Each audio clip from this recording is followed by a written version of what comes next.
the parallels between the Tony Hawk series and the newly released Wavebreak are abundant. Checklist of goals, an awesome soundtrack, time limits on levels, and a huge number of inexplicable ramps, rails and half-pipes. The indie darlings at Funktronic Labs from California have evidently been inspired by the popular skating series, but have added in few flavourful subtleties of their own, the most obvious being that the game takes place on water. Wavebreak, despite the aforementioned rambling homage to Tony Hawk, isn't a skateboarding game, it's a skateboating game. Rather than an up-and-coming set of West Coast skaters, Funktronic Labs have taken the more cartoony approach by having the main protagonist be a cartoon bear. This isn't a friendly bear either. He is a criminal, foul-mouthed and short-tempered underlord called Big Pin. The premise of this title is to regain his turf, although the story can be easily ignored as it's just a few screens of text between each chapter.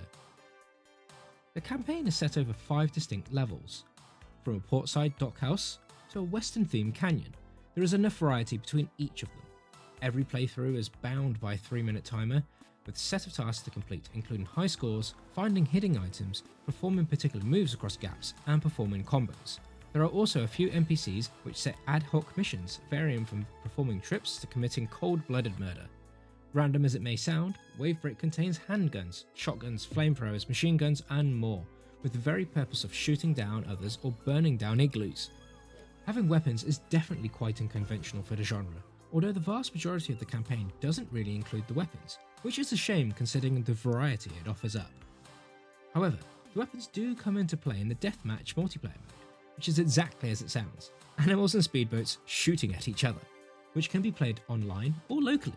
Weapons are also included in the other online mode, Score Attack, allowing opponents to shoot down other combatants to stop them performing long combos.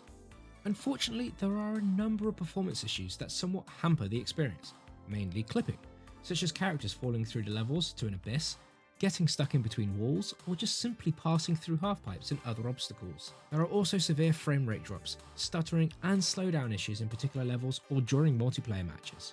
Some will look past these issues and others will be driven crazy by odd camera angles or clipping ruining a combo. Wavebreak also offers a few customization options, including changing the appearance and clothing of the 4 playable characters, or various boats that can be purchased from the in-game store, using in-game currency. Character stats can also be purchased and upgraded in the store, improving each character's abilities. Gameplay options can be further tweaked in the menu, from a fully customizable camera to changing the throttle options on the boat. Creators will absolutely love that there is a rudimentary but useful part creator to fashion together a whole new level, but unfortunately with no ability to share the levels or download community levels, which is a hugely missed opportunity. Aesthetically, Wavebreak goes for a retro vibe, with an 80s fashioned colour scheme and a stellar licensed synthwave soundtrack. Oddly, Weezer, yes, of Buddy Holly fame, have not only a new song in the soundtrack and a random performance at the 2021 Summer Games Fest, but also a dedicated stage. The Weezer level brings a total of playable areas up to 6, although this feels more of an exhibition level in contrast with the campaign missions, with far fewer challenges and tasks. While the Weezer tie-in is certainly from left field, it is indeed most welcome and sprinkles a certain star power over Wavebreak. The audio options allow for any of the 15 songs to be toggled on and off, as well as having an option for stream-safe music for those playing Wavebreak live on Twitch or YouTube. Wavebreak has so many redeemable qualities, but for every positive there's a negative. Large diverse levels are hampered by the fact that there are only 6 of them. Fun fluid gameplay marred by the jarring camera angles and frequent clipping. A rocking soundtrack only to be let down by performance issues such as frame drops. Underneath these issues is a fun homage to the Tony Hawk series, and fans will certainly most look past them, while others would expect better.